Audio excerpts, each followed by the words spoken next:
Hello friends, स्वागत है आप सभी का इस चैनल में। मैं आपका हार्दिक स्वागत करता हूं। मैं इस चैनल में गांव में रहने वाले सभी भाइयों एवं बहनों को एक मोटिवेशन टाइप की वीडियोस देने वाला हूं। कह लो तो उनके जीवन के बारे में कुछ बातें मैं बताने वाला हूं, क्या सही है क्या गलत।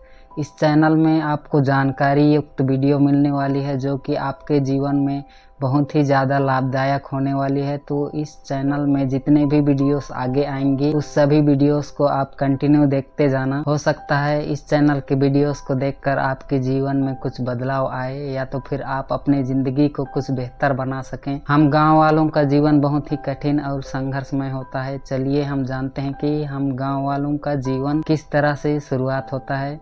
सबसे पहले हमारा जो जन्म होता है छोटे से गांव में ही होता है। जन्म होने के बाद में हम जो है थोड़े से बड़े होने लगते हैं और अपनी प्रारंभिक शिक्षा को प्राप्त करने के लिए नज़दीकी स्कूलों में ही चले जाते हैं। नज़दीकी स्कूलों में कक्षा 1 से लेकर जितनी भी हमारी इच्छाएं होती हैं या तो फिर जितने भी हम आगे शिक्षा प्राप्त कर सकते हैं उतना तक हम शिक्षा प्राप्त करते हैं, चाहे तो 12वीं क्लास हो या तो फिर स्नातक हो या तो फिर से भी आगे की क्लास हम पढ़ लेते हैं। कई कारण से हमारे जो है स्कूल या तो फिर कॉलेज बीच में छूट जाते हैं। रीजन बहुत सारे हो सकते हैं। किसी का रीजन हो सकता है कि फीस पूरा ना करने की वजह से, किसी का हो सकता है कि पढ़ाई में मन ना लगने की वजह से, अन्य भी कई कारण होते हैं हमारे पढ़ाई छूट जाने की वजह से। बहुत सारे ऐसे रीजन है हमारे पढ़ाई छूटने के। पढ़ाई छूटने के बाद हम जो है एक बेरोजगार की तरह गाँव में पड़े रहते हैं या तो फिर गाँव में ही कुछ काम करते हैं या तो फिर कुछ जॉब करते हैं। अगर एक बार पढ़ाई छूट जाए तो दोबारा पढ़ाई में मन नहीं लगता। पढ़ाई छूटने के बाद में हमारी जो लाइफ है वो ऐसे ही गुजरती है। हम बहुत दिन में घर में ही पड़े रहते हैं, ऐसे ही पड़े रहते हैं।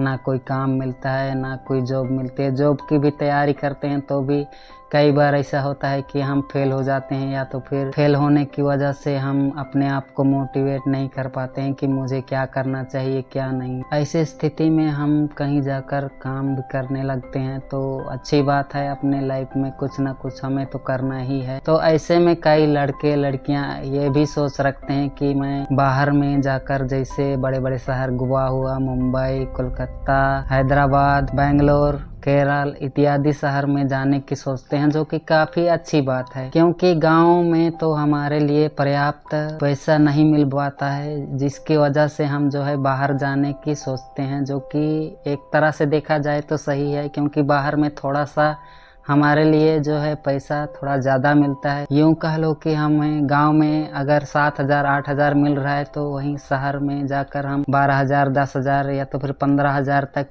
का जॉब ले सकते हैं या तो फिर काम कर सकते हैं, जिससे कि हमारे जीवन में आगे बढ़ने के लिए, जल्दी आगे बढ़ने के लिए जो कि जरूरी है। क्योंकि जितना ज़्यादा पैसा हम कम समय में कमा सकते हैं उतना ही जल्दी हम अपने लाइफ की शुरुआत कर सकते हैं, जो कि काफ़ी सही बात। क्योंकि गाँव में भी अगर काम मिलता है पूरे महीने का, अगर 7 से 8,000 का काम भी मिल रहा है तो उसमें से भी हमें सिर्फ 15 या 20 दिन का ही काम करने को मिलता है। बाकी 10 या 12 दिन हमें काम करने को नहीं मिलता क्योंकि पूरा काम नहीं मिल पाता महीने भर में। इसलिए जो है हमें पैसे की भी थोड़ी दिक्कत जाती है। अगर आप बाहर जाने के बारे में सोच रहे हो, गोवा, मुंबई, कोलकाता, बैंगलोर, केरल इत्यादि, तो आप बिल्कुल ठीक तरीके से सोच रहे हो। तो उसमें भी कुछ टिप्स होते हैं, ट्रिक्स होते हैं, मैं आपको आगे बताने वाला हूँ कि उसमें कौन से आपको डॉक्यूमेंट्स लेना चाहिए या तो फिर कैसे जाना चाहिए, कैसे काम खोजना चाहिए और किस तरह का काम आपको अच्छा लगेगा या तो फिर नहीं लगेगा। इसके बारे में हम आगे बात करेंगे। अगर आप बाहर जाना चाहते हो तो नेक्स्ट वीडियो में मैं आपके लिए